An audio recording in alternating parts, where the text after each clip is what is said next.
Shalom adik-adik, selamat pagi. Apa kalian sehat? Kakak bisa merasakan kalau kalian masih baik-baik saja. Itu tanda bahwa mujizat itu masih terjadi dalam kehidupan kita. Sebelum kita melakukan aktivitas kita, mari terlebih dahulu kita membaca kebenaran firman Tuhan. Biar pikiran kita, hati kita dikuasai oleh kebenaran firman Tuhan. Sebelum itu kita angkat satu pujian yang lebih semangat, yaitu mari kita sambut Sang Raja. Mari kita puji namanya.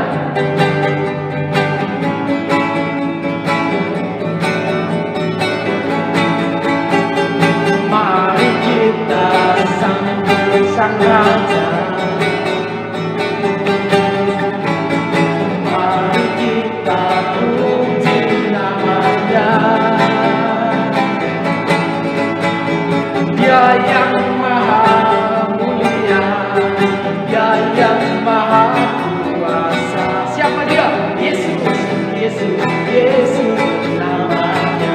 Puji Hosana, puji Hosana, puji Hosana, puji Hosana, mulia namanya. Puji Hosana,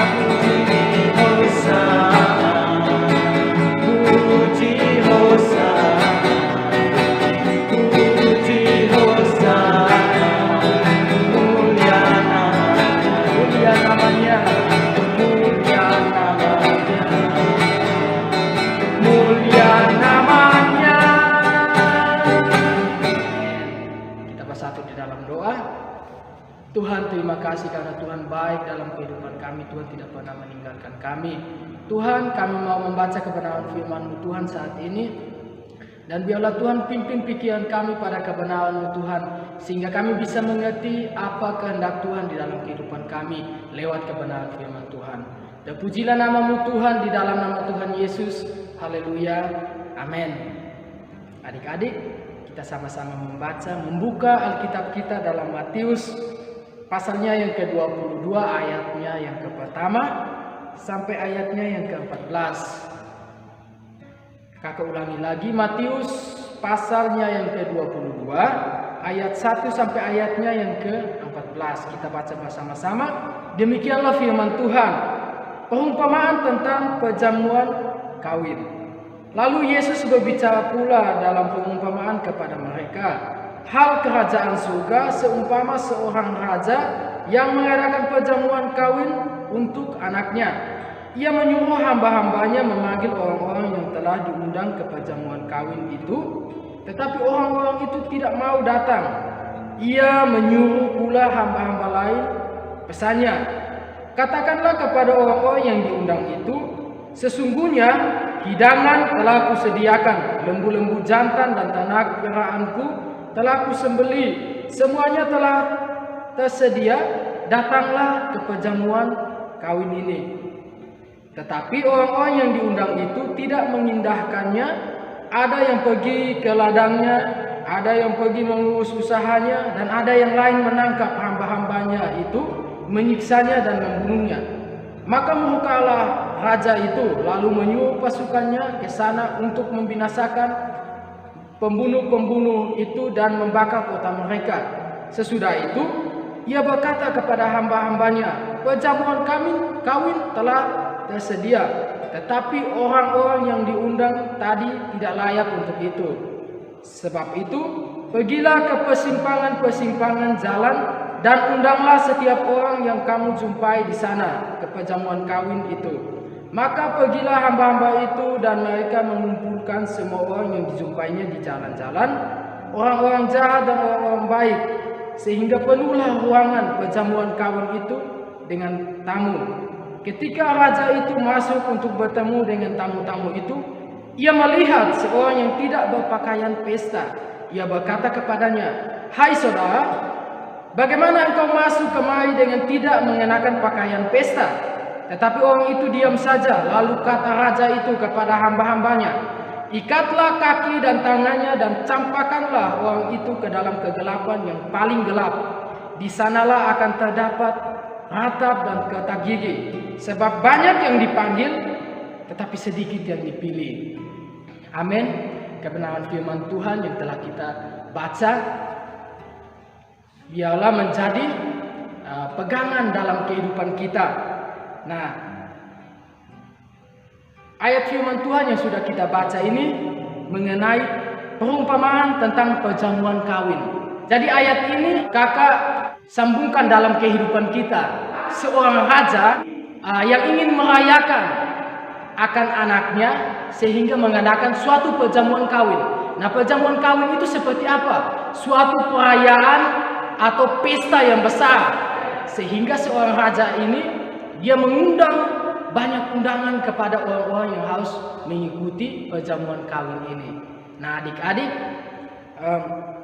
ketika raja sudah mengundang orang-orang yang diundang untuk mengikuti perjamuan kawin ini, yang tidak mau untuk mengikuti perjamuan kawin ini, lalu pergi untuk melakukan urusan pribadinya dan tidak mau mengikuti perjamuan kawin ini. Nah, perjamuan ini seperti apa perjamuan ini sebenarnya? Perjamuan ini kalau kita renungkan dalam kehidupan orang percaya adalah suatu persekutuan. Suatu persekutuan itu sama seperti perjamuan yang Tuhan ajarkan yang telah kita baca, yaitu suatu undangan. Jadi ketika kita pergi memberitakan kebenaran firman Tuhan kepada semua orang, orang itu mengalami persekutuan di dalam Tuhan. Kalian mengerti persekutuan? Persekutuan itu adalah perkumpulan orang-orang percaya di dalam Tuhan. Jadi kita adalah perkumpulan orang-orang percaya. Mau di mana saja orang percaya, mau terpisah antara jarak, mungkin adik-adik di rumah, kakak di sini, tetapi kita ada dalam satu perkumpulan. Kita ada dalam satu persekutuan bersama dengan Tuhan Yesus.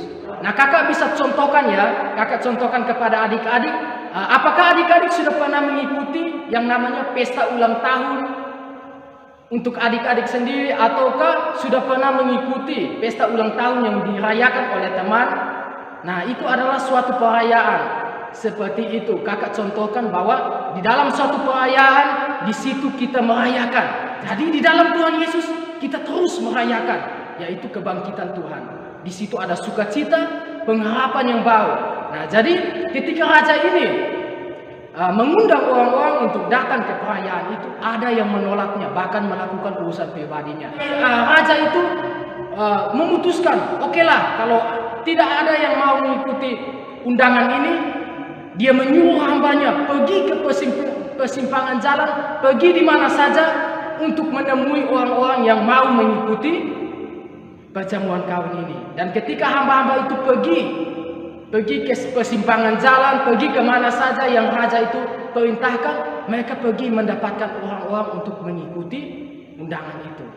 Tetapi di sini yang perlu kakak tekankan bahwa ketika kita mau mengikuti pesta, suatu pesta, tentunya kita harus memakai pakaian pesta. Itu berbicara tentang persiapan kita. Jadi kita yang ada di dalam Tuhan, kita harus terus menyiapkan diri. Menyiapkan diri sesuai dengan apa yang Tuhan mau di dalam kehidupan kita. Jika raja itu mengumpulkan semua orang yang hamba-hambanya temui untuk mengambil bagian dalam undangan itu, raja itu melihat bahwa ada orang-orang yang tidak memakai pakaian pesta. Lalu raja itu berkata kepada hamba-hambanya, ikatlah orang ini dan campakkanlah ke dalam kegelapan, karena dia tidak layak mengikuti pesta. Seorang yang layak mengikuti pesta harus memakai pakaian pesta. Untuk kehidupan kita sebagai orang percaya, apa yang dimaksudkan di dalam cerita ini, yaitu kita harus layak di hadapan Tuhan. Pakai hati kita. Ketika kita masuk dalam persekutuan dengan Tuhan, hati kita harus menjadi baru. Ketika kita dipanggil dari kegelapan kepada terang, hati kita harus menjadi baru. Sehingga kita dipandang oleh Tuhan layak masuk dalam suatu persekutuan bersama dengan Tuhan. Karena Tuhan adalah Allah yang kudus. Kalau kita mau mengalami suatu persekutuan dengan Tuhan, kita harus mempersiapkan hati kita supaya kita layak di hadapan Tuhan. Dan kakak percaya, adik-adik SD Kristen Elim selalu mendengarkan kebenaran firman Tuhan, selalu membaca kebenaran firman Tuhan, merenungkan kebenaran firman Tuhan, secara tidak sadar bahwa adik-adik sudah mengalami persiapan itu. Semakin kita mendengar kebenaran firman Tuhan, hati kita akan semakin diperbaharui. Penglihatan kita akan semakin diperbaharui. Pendengaran kita pun akan semakin diperbaharui. Dan kakak yakin dan percaya kita masuk dalam suatu persekutuan bersama dengan Tuhan. Renungkan kebenaran firman Tuhan ini, biarlah firman Tuhan ini diam dalam hati kita dan bertumbuh sehingga menghasilkan buah untuk hormat dan kemuliaan nama Tuhan. Kita bersatu di dalam doa, kita bersyukur. Tuhan, terima kasih karena Tuhan baik dalam kehidupan kami. Layakkanlah kami menjadi anak-anak-Mu sehingga mempermuliakan nama-Mu Tuhan. Terima kasih Tuhan, bekerjalah di dalam kehidupan kami lewat kebenaran firman Tuhan yang kami terima, kami baca dan kami renungkan. Terima kasih Tuhan. Kami juga tidak lupa berdoa buat anak-anak SD Kristen Elim. Semakin hari Tuhan semakin memperbaharui mereka, semakin hari Tuhan semakin membawa mereka dalam kebenaran-Mu Tuhan. Sehingga mereka berbeda dengan anak-anak seusia dengan mereka. Kami juga menyerahkan ke dalam tangan-Mu Tuhan, guru SD Kristen Elim yang mengambil bagian dalam pelayanan di dalam sekolah ini Tuhan. Biarlah Tuhan bertambah-tambah dalam kehidupan mereka. Tuhan menyediakan sesuatu yang terbaik dalam kehidupan mereka. Sesuatu yang baik terjadi di dalam kehidupan guru SD Kristen Elim. Terpujilah nama-Mu Tuhan. Kami menyerahkan kehidupan kami sepenuhnya hanya di dalam tangan-Mu Tuhan. Hanya di dalam nama Tuhan Yesus Kristus. Haleluya. Amin. Shalom adik-adik, tetap di rumah, tetap semangat. Jangan nakal. Tuhan Yesus memberkati.